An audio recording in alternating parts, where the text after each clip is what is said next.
Okay, so welcome. Now, I did mess some things up, so I'm going to kind of perform this. I forgot to write in my g's. So this is technically the g of x function. Here is the f of x. There should be an h right there. Sorry about the notation is off on this one, and that should be a k.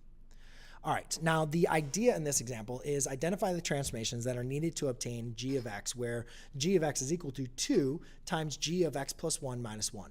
So we're given the f of x function, and we're given these transformations, 2 times f of x minus 1 minus 2. So basically what we need to do is say, all right, what do I need to do? What transformations do I need to apply to go from here to there? All right? So you notice in this f of x function, it's being multiplied by 2. Well, that's what I needed to be multiplied by 2, right? I need a vertical stretch of 2 and 2, so we're good there. Don't need to do anything right there. However, I need this to be shifted over right 1 unit to the right. Right now, I'm sorry, 1 unit to the left. Right now, I'm shifting this graph. The f of x function is being shifted 1 unit to the right. So if I'm like 1 unit to the right and I need to go 1 unit to left, that means I need to shift 2 units. Let me draw that down lower. That means I need to shift 2 units to the left, right? 1, 2. So I'm going to say shift 2 units left. Okay.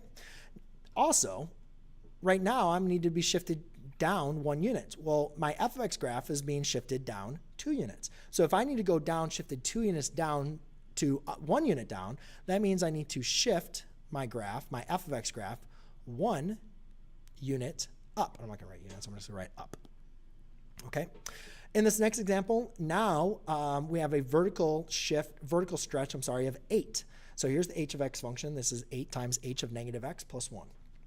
So I have a vertical stretch of 8. I need to get that vertical stretch down to 2. So that means I need to multiply it. How do I go from 8 to 2? Well, 8 times 1/4 is equal to 2, right? So therefore, I'm going to add a vertical compression factor of 1/4, right? Because if you multiply that, that's going to be a vertical compression. I need to shift 1 unit to the right. So here I don't have any horizontal shift. But I do have a reflection about the y-axis. So this does not have a reflection. So to undo this reflection, I need to reflect the y-axis. I need to shift 1 unit left.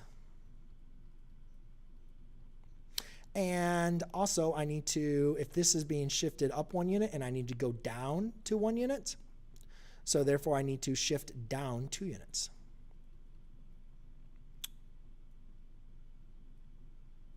And again, if you apply all of these transformations here to this h of x function, you will get back an h of x function that's exactly the same as g of x. Okay, if I multiply 8 by 1/4, I get 2.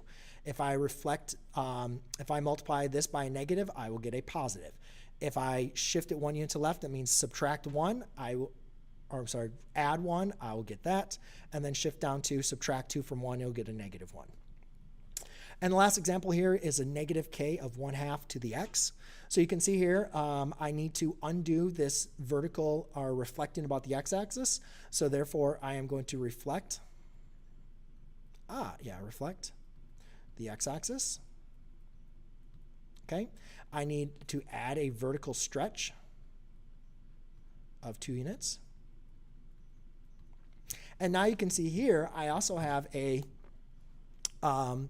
horizontal, that's going to be a horizontal stretch of 1/2.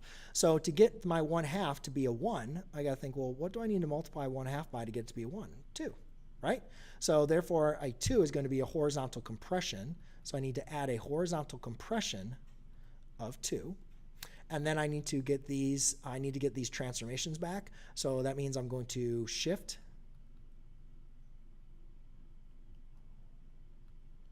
1 unit left. And what was my other one? And shift 1 unit down.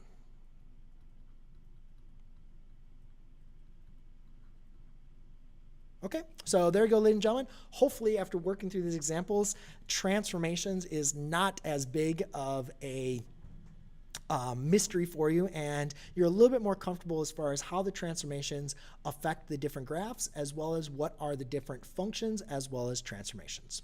See you in the next one.